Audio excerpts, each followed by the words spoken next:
Please Listen to This est une performance sonore que je suis en train de préparer, qui se tiendra à Kyoto en septembre prochain, dans le cadre des Nuits Blanches, portées par l'Institut français du Kansai et le Home Theater. Il s'agit d'une performance sonore qui s'inspire du lancement du premier Walkman, inventé par la société japonaise Sony, en 1979. Quand Sony a inventé le Walkman, c'était un objet qui n'était pas du tout attendu sur le marché.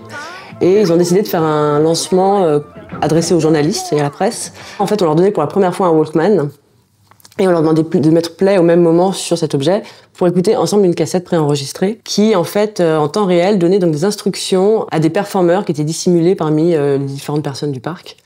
Et ils devaient faire des sortes de démonstrations de comment utiliser le Walkman dans différentes situations. Donc ça pouvait être en faisant du skate, du tandem, en marchant. En fait, j'ai demandé à Dominique Blanc et ses étudiants et étudiantes de penser une application qui nous permettrait de recréer une situation comme ça collective avec ces instructions qui seraient transmises. Donc ça, c'était la première étape du projet, menée par Noah et Sacha. Et dans un deuxième temps, on s'est posé la question aussi donc de cette orchestration, donc on peut appeler ça une orchestration médiate, qui finalement est dirigée par moi, l'artiste. Et donc, ce qui m'intéressait avec les nouvelles technologies, dont l'IA, c'était de pouvoir, à un moment donné, déconstruire le rôle de l'artiste en tant que chef d'orchestre pour que la machine puisse, à un moment donné, prendre la relève sur la transmission des instructions et la temporalité de l'événement. Donc Tania a travaillé sur le deuxième versant du projet avec l'IA.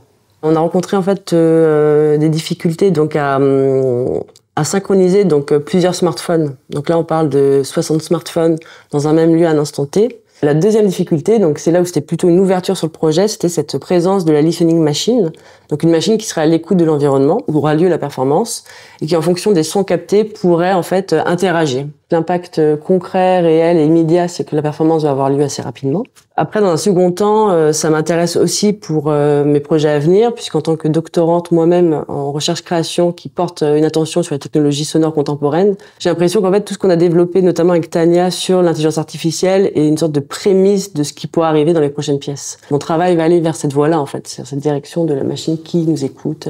J'ai déjà amorcé en fait une première recherche au Japon au sein des archives de Sony, dans le cadre d'une résidence que j'ai faite à la Villa Kujoyama, qui est une résidence d'artistes qui propose des séjours entre 3 et 6 mois. Donc avec eux, et aussi le soutien de la Fondation des artistes et de l'EURCAPS, qui est donc mon programme de recherche doctorale.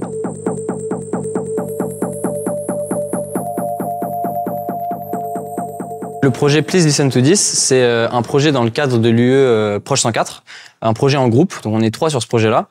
Et le but, ça va être de travailler avec une artiste qui s'appelle Lauren Tortil, qui va faire une représentation à Kyoto. Elle aura en fait des performeurs sur scène, elle en aura 10.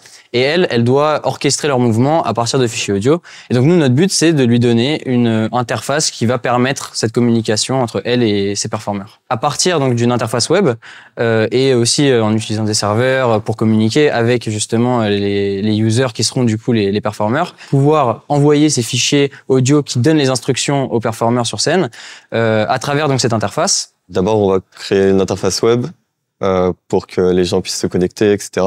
Ensuite, on va permettre à l'artiste d'envoyer des fichiers.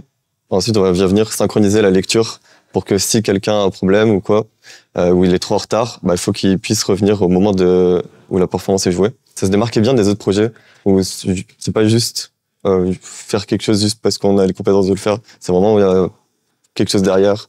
Et en plus, c'est très concret et que ça va être joué sur des vraies performances. Moi, je m'occupe principalement de la partie intelligence artificielle. Cet aspect-là permet de s'abstraire de la contrainte de dépendance du programme par rapport au chef d'orchestre. L'artiste a souhaité intégrer une intelligence artificielle afin de pouvoir permettre une certaine autonomie par rapport aux prises de décision et aussi à la gestion des contenus qui sont partagés auprès des performers et des audiences. Il y a l'aspect technologique qui est rajouté par rapport aux technologies qu'on utilise, que ce soit dans le site web ou l'implémentation de l'intelligence artificielle.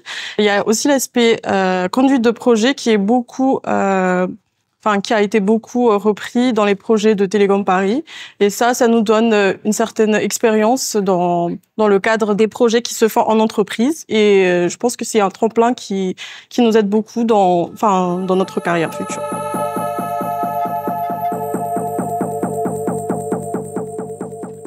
Le projet nécessite en fait de la synchronisation entre les différents performeurs pour faire en sorte que les instructions arrivent à même temps et qu'il n'y ait pas de décalage, même d'une seconde, entre les différents performeurs. Conséquemment, dans les réseaux mobiles et dans la téléphonie mobile, on a besoin justement de synchronisation entre les différents devices et différents éléments du réseau. Donc c'est dans ce cadre-là que je suis intervenu. J'ai pu, au cours de réunions bimensuelles, les guider vers justement un logiciel qui permette justement de diffuser une instruction qui soit synchronisée et qui soit contrôlée par Lorraine en tant que chef d'orchestre. Ce qu'on fait avec les élèves, c'est que on les guide à la fois vers la création de l'interface utilisateur, avec les demandes finalement de Lorraine, qui dans un cadre industriel aurait été un client.